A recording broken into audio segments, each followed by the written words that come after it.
So hello and welcome to today's episode of All Facts About. Today we're going to be covering the mission facts and trivia surrounding Darby Harrington's boss fight, also known as Dishonorable fight, so let's begin. Darby Harrington is the only character who doesn't have anything to do with Jimmy at all during the events of his own respective chapter. Tad Spencer arguably takes on the role of the main antagonist of the chapter given Jimmy's various encounters with Tad throughout. Now while Jimmy and Edgar do meet each other for the first time during Showdown at the plant, Edgar was working with Gary to sabotage Jimmy, so even though it was Jimmy and Edgar's first time meeting, Edgar did have a major effect on the chapter overall, while Darby Harrington didn't, outside of being mentioned by Pinky once. Parker mentions Jimmy's the new boxing champion of Bullworth much to Darby's surprise, but nothing ever comes of that. So it's possible either the preps refused to let Jimmy become the champion, like how they refused to give Jimmy the $1 million home he won earlier, or Jimmy just didn't care about being a champion and just wanted to win to show everybody he was tougher than Biff. Darby calls Biff a filthy Democrat, which is also the only time in the game when direct politics is brought up. Also likely implies that Darby Harrington is a devout supporter of the Republican Party. So when the boss fight starts, on rare occasions Jimmy may fail to jump over the ring, meaning he can explore it freely. It's not that exciting because it is just a boxing ring, but if this happens or you enter the ring with mods somehow, you can trigger the animation at any side of the ring. Interestingly, if this is done outside the boss fight, Jimmy will only A-pose instead, and he won't jump over the ropes.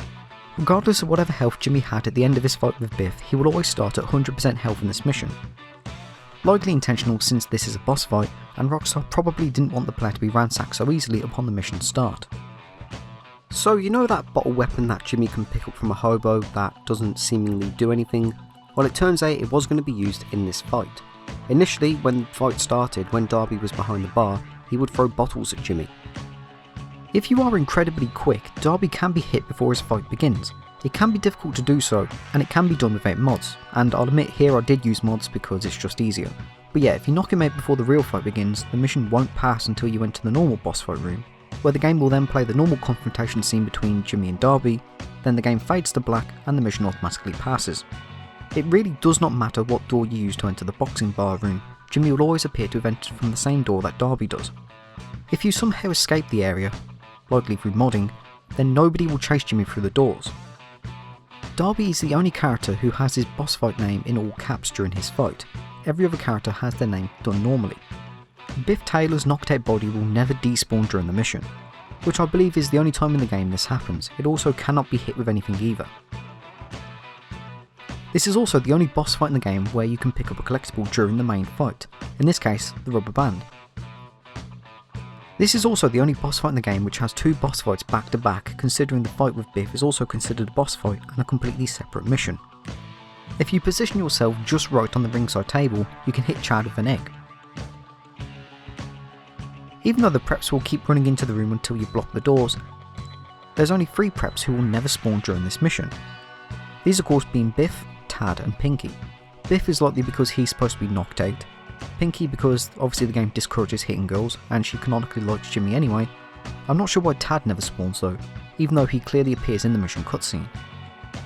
Although this could be explained by unused spawns, since there are 2 unused spawns for Tad.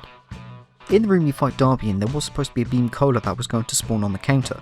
It is likely removed because there's a chance any of the preps who come to support Darby will drop beam cola anyway, making it quite redundant.